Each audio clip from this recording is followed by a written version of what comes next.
दोस्तों आज के वीडियो में हम लोग बात करने वाले हैं ट्रेन मैनेजर के एलआर से रिलेटेड। जो न्यू ट्रेन मैनेजर्स अभी ट्रेनिंग स्कूल से बाहर आए हैं ट्रेनिंग करके और उनको फील्ड ट्रेनिंग के लिए भेज दिया गया होगा, फील्ड ट्रेनिंग में किन किन बातों को ध्यान रखना है, क्या क्या चीज़ें सीखनी है, इन सभी बातों पर चर्चाएं होंगी इस वीडियो पर। तो बने रहिएगा, पूरे वीडियो को देखिएगा। दोस्तों अगर आप लोगों ने इस वीडियो को इतना सा भी स्किप किया ना तो बहुत कुछ छूट जाएगा।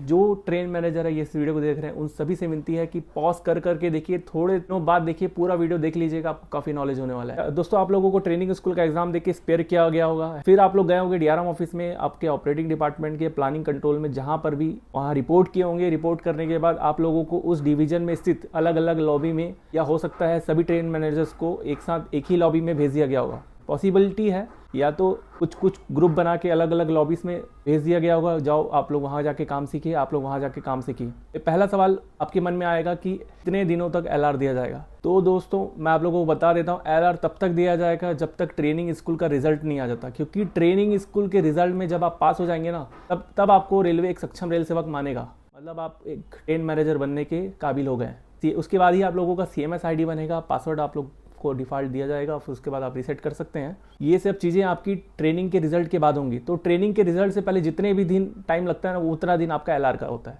अब आप लोग डीआरएम ऑफिस से स्पेयरिंग लेटर लेकर आप लोग चले जाएंगे लॉबी में, वहाँ जाके रिपोर्ट करेंगे और उसके बाद आपको वहाँ के जो इंचार्ज महोदय है ना, आप लोगों को समझा देंगे कि वहाँ की वर्किंग क्या है। आप लोग जिस लॉबी में है ना उस लॉबी को फोकस कीजिएगा। जरूरी नहीं कि उसी लॉबी में आप लोगों की पोस्टिंग हो, वहाँ की लॉबी की वर्किंग आप लोग समझ जाइए कि वहाँ की कैसी वर्किंग है। बोथ डायरेक्शन है कि वन साइड है। बोथ डायरेक्शन मतलब उस लॉबी से केवल एक ही डायरेक्शन में काम करना है कि दोनों डायरेक्शन में काम करना है। अगर एक ही डायरेक्शन में काम करना होगा तो उसी डायरेक्शन में आप लोग एलआर लेने जाइएगा। तो पहली चीज़ आप लोगों को वर्किंग पता करनी है कि किस प्रकार की वर्किंग उस लॉबी में है। रनिंग रूम रुकना पड़ता है कि नहीं रुकना पड़ता, कि एक ही रनिंग रूम रुकना है, कि ट्राइंगुलर वर्किंग है, मतलब अपने हेडक्वार्टर से आप लोग काम करके दूसरे हेडक्वार्टर में गए, ठीक है, वहाँ आराम किए, रेस्ट लिए और उसके बाद आपको और आगे भेजा जाएगा कि नहीं, उस रनिंग रूम में रेस्ट करने के बाद आप लोगों को वापस अपने हेडक्वार्टर की तरफ काम करते हुए आना है। ये बात अपने इंचार्ज से या वहाँ पर उपस्थित किसी भी ट्रेन मैनेजर से पूछ सकते हैं जो वर्तमान में काम कर रहे हैं। दूसरी चीज़, जब पहला दिन होगा आपका एलआर का, आप किसी भी ट्रेन में जाएंगे तो ऑन ड्यूटी ट्रेन मैनेजर जिनको चार्ज दिया गया होगा गाड़ी के, उस गाड़ी में चढ़ जाएंगे और चढ़ने के बाद क्वेश्चंस पूछना स्टार्ट करेंगे। आमतौर पर लोग गलती करते हैं यहाँ पर कि अब जो इंडिपेंडेंट चार्ज ले लिया ना, उनको भी ये फील हो जाएगा जब वो एलआर लेते हैं। एलआर के दौरान केवल ऑन ड्यूटी ट्रेन मैनेजर का झंडा उठा लेते हैं, ग्रीन और रेड, और सिग्नल एक्सचेंज करते हैं। ये रोज आप सिग्नल एक्सचेंज कर रहे हैं, ठीक है, उनसे कुछ पूछ ही नहीं रहे हैं, वो अपना लिख रहे हैं और आप लोग आजू और बाजू से जाने वाली गाड़ियों को सिग्नल एक्सचेंज कर रहे हैं, स्टेशन को सिग्नल एक्सचेंज कर रहे हैं, गेटमैन को सिग्नल एक्सचेंज कर रहे हैं। कीजिए, लेकिन भाई उनको करने दीजिए। आप उनसे क्वेश्चंस पूछिए, क्या क्या ट्रेन मैनेजर के काम है ये पूछिए, आप उनसे वैगन्स के बारे में पूछिए, समझ रहे हैं ना। और इसके अलावा दोस्तों मैं ये बता देता हूँ आप लोगों को, आप लॉबी में हैं तो उस समय लॉबी में देखिए कि कॉशन ऑर्डर कहाँ से मिलेगा। आमतौर पर नए में कॉशन ऑर्डर लेना भूलते हैं अपन, तो वही चीज़ पूछनी है, उस लॉबी में कॉशन ऑर्डर कहाँ से मिलता है, CMS में साइन ऑन और साइन ऑफ कैसे होता है ये पूछेगा। कोई भी train manager at a time sign off कर रहा होगा या साइन ऑन कर रहा होगा ना, तो आप खड़े हो जाइए, बोलिए भैया मैं वो डाटा फीड करूंगा, ठीक है, साइन ऑफ करते समय या साइन ऑन करते समय कौन कौन से डाटा होते हैं वो मैं फीड करूंगा। आप चाहे ब्रीथ एनालाइजर टेस्ट उनको करने दीजिएगा, लेकिन जो डाटा है आप तो भर सकते हो ना उनसे पूछ के, वो बाजू में आपके खड़े रहेंगे। तो आपको CMS में एंट्री करना और ऑफ ड्यूटी करना ऑन ड्यूटी आ जाएगा। तो आपके ट्रेन मैनेजर वर्किंग में, जैसे मेरे यहाँ CTR अभी भी चलता है, कंबाइंड ट्रेन रिपोर्ट, अभी भी हम लोग भरते हैं यहाँ पर। हमारी कई लॉबियों में बंद हो चुका है, कई लॉबी में बंद होने वाला है, मे भी हमारी लॉबी में भी CTR भरना बंद हो जाएगा। अगर आपकी तरफ CTR चलता है, एक टिकट होती है बड़ी, उसमें पूरे वर्किंग को, जैसे रफ जनरल में जो वर्किंग होती है ना, उसी को हूबहू उसमें लिखा जाता है। अगर ऐसा है आपके यहाँ तो इसको तो भाई सीख जाइए आप, क्योंकि इसी में ट्रेन मैनेजर फंसेगा।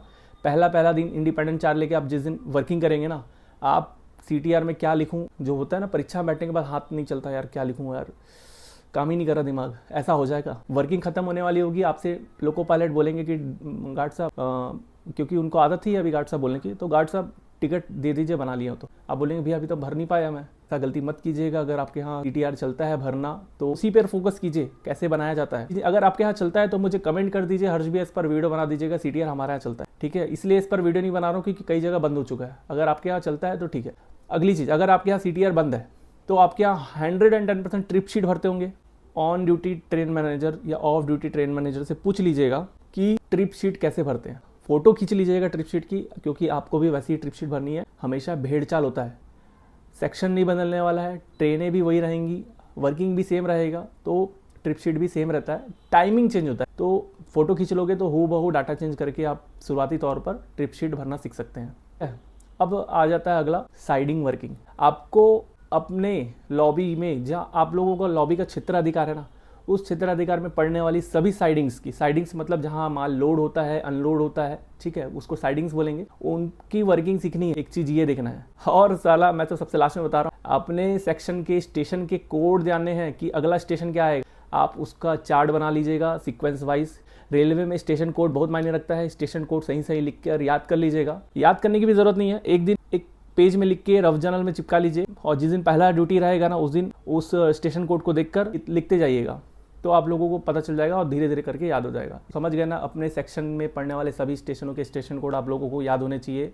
ये पूछ लीजिएगा ऑन ड्यूटी ट्रेन मैनेजर से जिनके साथ आप लोग LR लेने जा रहे हैं। बाकी तो मैंने घड़ी जूतों पर वीडियो बना चुका है, वो देख लीजिएगा। ठंड के समय क्या पहने वो कपड़े, वो उसका वीडियो देख लीजिएगा। और पूछ लीजिएगा भाई खाने पीने का आइटम क्या रखते हैं, आप उनसे पूछिए भी आप अपने साथ क्या लेकर चलते हैं खाने का सामान, ठंडी में क्या टिफिन में रहता है, गर्मियों में क्या टिफिन में रहता है। इन बातों की जानकारी भी आप लगे हाथ ले लीजिएगा। बात करते करते दोस्ती करेंगे जब आप उन ट्रेन मैनेजर से। तो सिग्नल्स के बारे में भी आप लोग पूछ लीजिएगा। अगर आपका सेक्शन ऑटोमेटिक है तो ऑटोमेटिक सिग्नल कहाँ से शुरू है, कहाँ तक ख़त्म है, उनके सीक्वेंस क्या होंगे, उनका नंबर क्या होगा, ऑटोमेटिक सिग्नल का नंबर।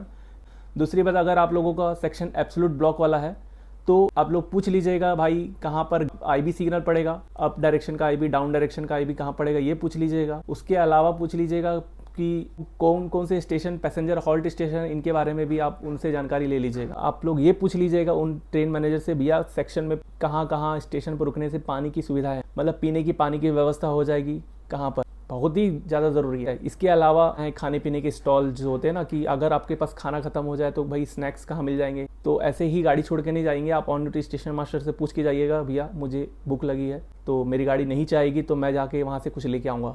उस ऑन ड्यूटी ट्रेन मैनेजर से पूछ लीजिएगा कि कहाँ स्टॉल है, कहाँ चाय की दुकान है, कहाँ नाश्ते की दुकान है। अगर साइडिंग वर्किंग है तो उस साइडिंग की सिस्टम ऑफ वर्किंग क्या है, इसकी बारे में भी जानकारी आप ले लीजिएगा कि बैग कहाँ रखना है। और जो बैग लेके चलते होंगे तो भाई बैग लेके ही तो पूरा काम नहीं करेंगे ना, एक पर्टिकुलर किसी भी एक साइडिंग में बैग रखने का होता है कि हाँ भैया बैग यहाँ रख के आपको पैदल जाना है, या बैग लेके जाना है, या बैग ब्रेक वैन में ही छोड़ देना है। इन सब बातों की भी जानकारी ले लीजिएगा कहाँ कैसा होता है।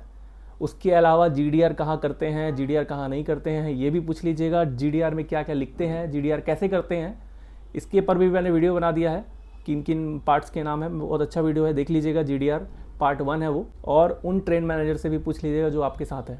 और दोस्तों सबसे ज़्यादा इंपॉर्टेंट बात, वॉकी टॉकी का इस्तेमाल कैसे करें। आपके साथ जो ट्रेन मैनेजर है ना, उनके हाथ की वॉकी टॉकी आप पकड़ लीजिएगा, भैया हमें वॉकी टॉकी से बात करना सिखाइए। मेरे साथ जो भी LR लिया ना, मैं तो उनको वॉकी टॉकी दे देता था, मैं उनको बताता था कि क्या बोलना है, क्योंकि उनको रिपीट करना आना चाहिए। आपको कॉन्फिडेंस होना चाहिए कि वॉकी टॉकी में किस प्रकार अपन बात करेंगे।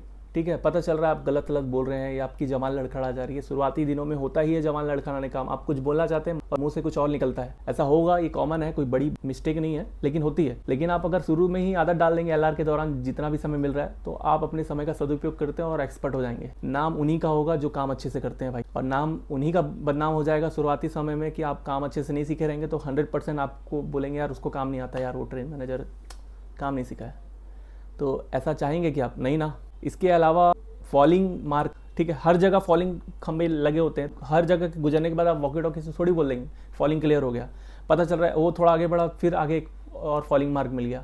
ऐसी गलती मत कीजिएगा। ये तभी सीख पाएंगे जब आप सेक्शन पे LR लेंगे, इसी का तो LR दिया जाता है। सेक्शन में क्या है, किन सब चीज़ों के बारे में जानकारी रखनी है, तो देख लीजिएगा, उनसे पूछ लीजिएगा भाई फॉलिंग मार्क क्या होता है, उसको कैसे क्लियर देखते हैं, कहाँ पर वो क्लियर होता है, किन किन स्टेशनों पर कहाँ कहाँ फॉलिंग मार्क होता है कि जहाँ पर बता सके कि क्लियर हो गया। कई लूप लाइन्स होती हैं, एक लूप लाइन क्लियर करोगे, सेकंड लूप लाइन में घुसोगे तो पहला लूप लाइन क्लियर नहीं हुआ, उसका फॉलिंग मार्क देख के आप बता देंगे फॉलिंग क्लियर, ऐसा नहीं होता। पता चला फिर एक लूप लाइन में घुस गई गाड़ी, फिर ऐसा मत करिएगा। उनसे पूछ लीजिए, बिंदास पूछिए। मेरे जैसा इंसान के साथ LR लेंगे तो मैं तो पूरा सिखा दूंगा, तो पता चल जाएगा भाई कैसे ट्रेन मैनेजर साहब आपके साथ मिल रहे हैं, वो बताने वाले हैं कि नहीं है। उसके बाद